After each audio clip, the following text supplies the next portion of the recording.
What just happened in Belfast last night is absolutely terrifying because a man has just been arrested after he tried to cut another man's head off. Let me explain. Belfast is about to erupt. I'm pretty sure there's already protests that are planned for tonight, which I'm sure you'll all see all over the news. You could argue that the rest of the UK is about to erupt because of this case. That's how bad it is, because last night around 10:30 p.m, police and paramedics were called to Kinnaird Avenue in North Belfast after reports of a very serious stabbing. Stabbings are unfortunately something that is very common in the UK, but they're very rarely as violent as this. This entire ordeal was actually recorded by someone who witnessed this situation, and this video has been posted all over social media, and it shows a man on top of another man, and this man has obviously a lot of blood all over his face, and that's because the man on top of him is quite literally trying to cut his head off. And if you've seen the video, that's exactly what people at the scene are actually screaming. Hurry up! He's dead, he's completely dead.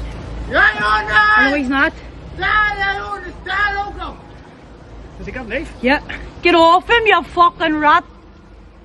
Yo! He's cutting him, he's cutting him. He's trying to cut his head off, isn't he? Hurry up! Hurry up! He's slicing his head off here, hurry up the fuck! Hurry back! Come on, bastard! Come on! Get him! Quick! Come on!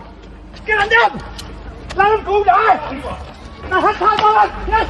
Yes! Get up! Get up! There's a cop, back off. Bro, Quick! get off! No!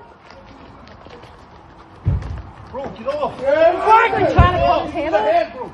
Now, first things first, my thoughts and prayers are with the victim in the situation right now. Hopefully we get some good news about him soon, because so far the only thing we've got is really bad news. The victim is apparently a man in his 40s, not a child, which was actually reported at one point. He's currently in a critical condition in hospital. He's got injuries to his back, to his head, his neck, his eyes as well, I'm pretty sure. Secondly, the people in that video that went over without even a single thought for their own safety to attack this man and try and save this man's life, they are genuinely heroes, and they deserve all the praise that's coming to them. It's one of those things where you can't even put into words how much you respect what they did that night. Police have apparently recovered the knife that was used in this incident, and there will be a large police presence in that area, you'd imagine, throughout the rest of today. And apparently the area has been cordoned off around an apartment block. And last night police did release a statement where they said police in North Belfast are currently in attendance at Kinnaird Avenue following the report of a stabbing incident shortly after 10:30 p.m. Man has been arrested in relation to the incident and is in police custody, while a second man has been taken to hospital with serious injuries. Something like this happening is obviously terrifying for anybody just to read about, but especially for the people that are living around that area. I mean, the Belfast Telegraph literally posted an article about this last night titled "Community in Significant Fear as Man Arrested Following Serious Stabbing Incident in North Belfast." So to offer some kind of reassurance, a DUP councillor did also release a statement about this incident. He condemned the attack as completely unacceptable, which understandably caused significant fear and anxiety amongst local residents. The public will rightly expect a swift, thorough and robust investigation by the PNSI. Anyone found responsible for criminal acts of this nature must face the full consequences of the law. There can be no excuses and no tolerance for such brutality on our streets. Now, with this situation, when people were first talking about it, everybody just assumed that it was a migrant that had carried out this awful attack. Tommy Robinson posted something online showing a picture from the video, and he said horrific scenes in North Belfast tonight as an invader was caught trying to behead a man in the middle of the street. It has now been confirmed that this man was in fact a migrant. There was reports saying that he was Somalian. It turns out he's not Somalian, but it has been confirmed that a man in his 30s was arrested on suspicion of attempted murder, which I mean is a given, and he has now been confirmed to be Sudanese, and apparently he was on a 5-year visa. Because earlier today, DUP leader Gavin Robinson has said, having abused the privilege of our nation, the perpetrator living in the UK under a 5-year visa needs to be convicted and deported on the first flight out on a one-way ticket. Now, obviously, racial tension and societal divide is already very prominent in the UK right now, and we're already recovering from the whole Henry Novak situation. There was obviously protests in Southampton because of the Henry Novak case, and you can imagine that there will be the same thing happening tonight. But let me know what you guys think about all of this in the comments, and as more information comes out about this, I'll keep everyone updated, so make sure you subscribe for all the latest news.